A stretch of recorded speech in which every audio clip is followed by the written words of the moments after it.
we go. Here we go. Okay, we covered the Josh Harris handshake last time. Also, how are things with the big day's got to be coming soon, right? How's everything going? Yeah, dude, it is like 3 weeks from tomorrow we go there. Uh, So very where exciting is it? stuff. It's in North Jersey. Oh, here we can. Here's a guy who's been, for some reason, relevant for like, why is this guy still around? I don't know. Um, but we can look forward to Michael Rubin being a guest shark on season 15 of Shark Tank. What a picture this is. Legs are Look at the wide power sprawled. pose. Yeah, I yeah, know. yeah. I mean, good grief. Good grief. Did you see the clip of him on Pat Bev's show talking about Yeah. if he were in charge of the Sixers? As a past NBA owner, obviously you're close to the Sixers. The situation that's going on with James Harden, how would you handle it? It wouldn't have happened.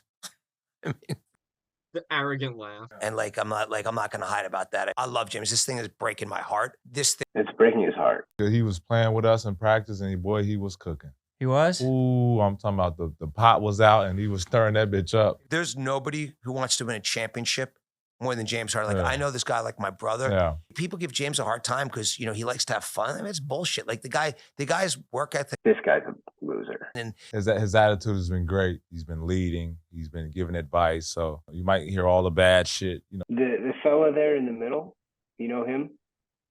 What, the other white guy? I don't know who he is. That is a gentleman goes by Roan. He works for Barstool, I think. My first sleepover ever was at his house. Our moms were work friends. So Wow.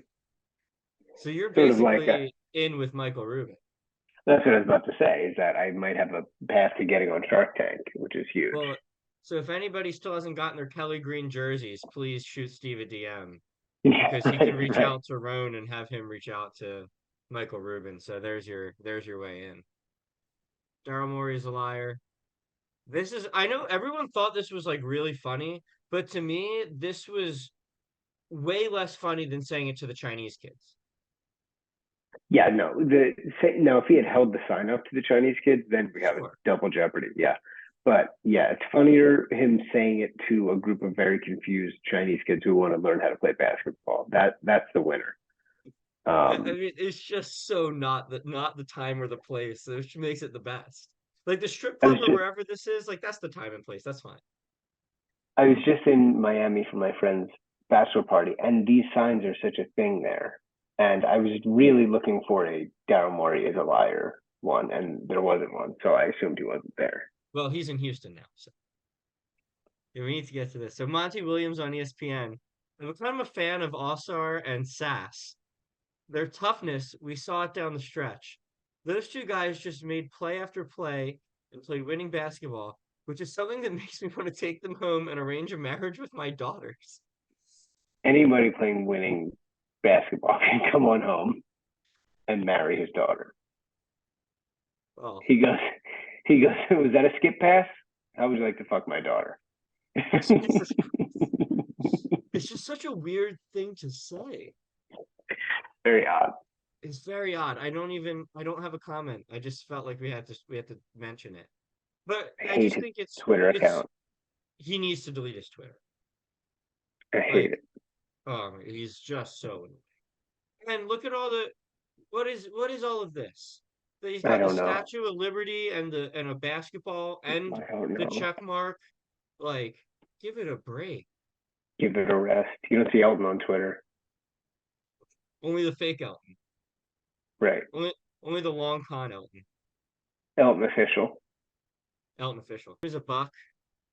Drew Holiday is a Celtic, and James Harden is a Sixer since we last talked. And so I think all of those things are pretty bad for the Sixers, actually, which isn't really surprising based on the trend. So I don't know if you have anything to add. I just feel like we should probably make sure everyone knows we're aware of that. Yeah, I mean, the other good teams in the East are decidedly better, and the Sixers are like unequivocally worse. Not everybody agrees on that. I mean, of course, I agree with you, but not everybody else does. Oh, people think like Nick Nurse, Sixers are better, that kind of thing. Well, and I think that people are just like not accounting for the fact that like, even though we're happy James Harden is hopefully going to be gone at some point, like you're not making that production up anywhere. Like even if he plays, he'll be worse because he won't care more than like a couple games Right. to prove he's still good.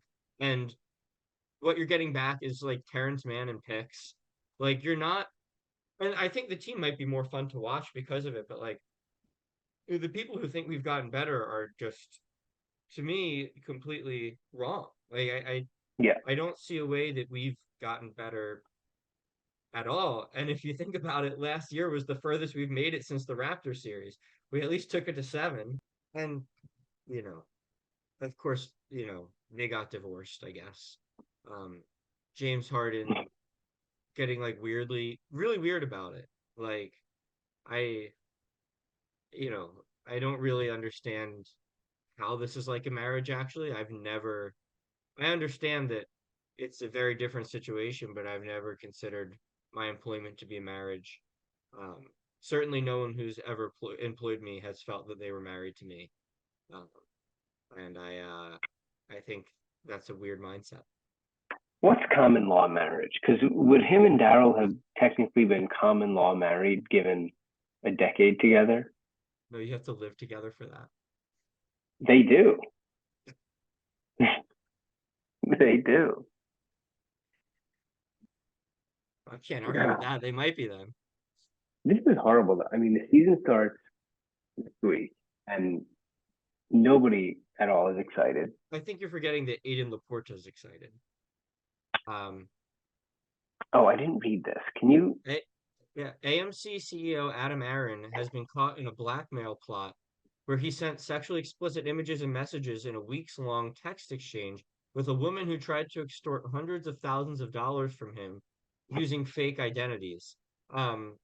Just want to clear it up for our viewers. This is a relative of Sixers Adam. Okay, it's not okay. It's his dad, right? Yeah. But obviously former Sixers executive Adam Aaron. Steve, thoughts? I know you're familiar. You were in a similar situation in the past. So how would you have handled it? Sure. Yeah. Question: do you think he calls his wiener Big Bertha? Which only a few people get that, but Big Bertha was the T-shirt machine. Like you remember, he had this gigantic T-shirt gun, and he called it Big Bertha. Drew, this stays in that he would parade around as a big thing during the Doug Collins era. Anyway, that's my only thought on it. Good luck to all involved, and Perfect. Great. And then one more real. We should talk about one real thing, which I do really like. Nick Nurse says he used three timeouts in the first half to tell Tyrese Maxey, Porzingis is on you. Like you got to go. There's no more running stuff. You got to clear the space, and you got to rock and roll on that. I like it. Maxey, be aggressive. No more waiting around. You got to score. I love that. And I like Nick Nurse saying rock and roll because he's a musician. Absolutely. He loves to get up there and shred. So yeah, no, this is great. I'm excited about Maxey. I won't watch the team at all for months at a time, but yeah, it's all good stuff.